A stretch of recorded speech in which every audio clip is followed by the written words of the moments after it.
আসসালামু আলাইকুম আরহামতুল্লাহি আবরাকাতুহু। আউযু বিল্লাহি মিনাশ শাইতানির রাজিম। বিসমিল্লাহির রহমানির রহিম। শুরু করতেছি মহান আল্লাহ তাআলার অশেষ রহমতে। ভাই, কিসের এত অহংকার আপনার? কিসের এত গর্ব আপনার? বলেন ভাই, আপনি কি জানেন না? আপনি কি শোনেননি? আপনি কি বোঝেন না?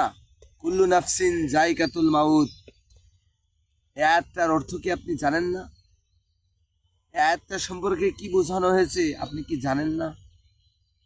প্রত্যেক প্রাণীকেই মৃত্যুর স্বাদ গ্রহণ করতে হবেই। মৃত্যু প্রত্যেককেই পাকড়াও করে ধরবে। ভাই, আপনি আজকে যেই বিষয় নিয়ে অহংকার করেন, যেই বিষয় নিয়ে গর্ব করেন, এটা কিছুই না। আপনি যে আলিশান বাড়িটাই থাকেন, আলিশান বাড়িটা আপনার না, এই দুনিয়াটা আপনার না। ভাই, আপনি ধরেন ভোর 5টায় মৃত্যুবরণ করলেন,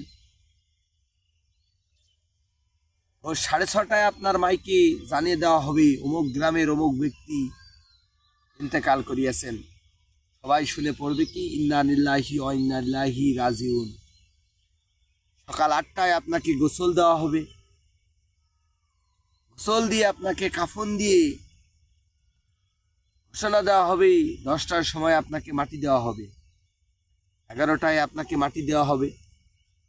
মাটি দেওয়ার পর কেউ আপনার জন্য দোয়া করবে, কেউ আপনার জন্য দুঃখ প্রকাশ করবে, আবার কেউ আপনার জন্য দুহাত তুলে অঝরে 2 চোখের পানি ফেলে ভাই দোয়া করবে। এটাই হলো জীবন। আসল ঠিকানা এই দুনিয়া না, এই দুনিয়া একটা ধোঁকা, তাছাড়া কিচ্ছু নয়। এই দুনিয়ায় এসেছে আমরা ক্ষণস্থায়ীর জন্য।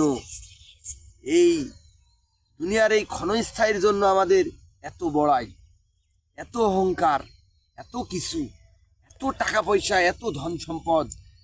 আচ্ছা ভাই, আমাদের শেষ ঠিকানাটো ওই 3.5 হাত কবরই হবে। 3.5 হাত কবরই আমাদের আসল ঠিকানা। এজন্য ভাই, দুনিয়াতে এত গর্ব, এত অহংকার, এত কিছু করার কোনো দরকার নাই। আমার প্রিয় ভাই ও বোন, এ পর্যন্তই আমার কথা শেষ করছি।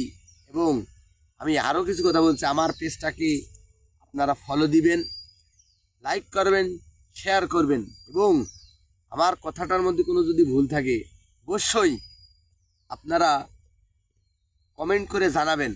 এবং কি, আমার ভিডিওটি ভালো লাগলে আপনাদের আরও বন্ধুদের কাছে এই কথাগুলো ছড়িয়ে দিন। এবং কি, আরেকটি সংবাদ আমি আপনাদেরকে দিচ্ছি। আমার একটি ইউটিউব চ্যানেল আছে, মোহাম্মদ সঞ্জের হোসেন।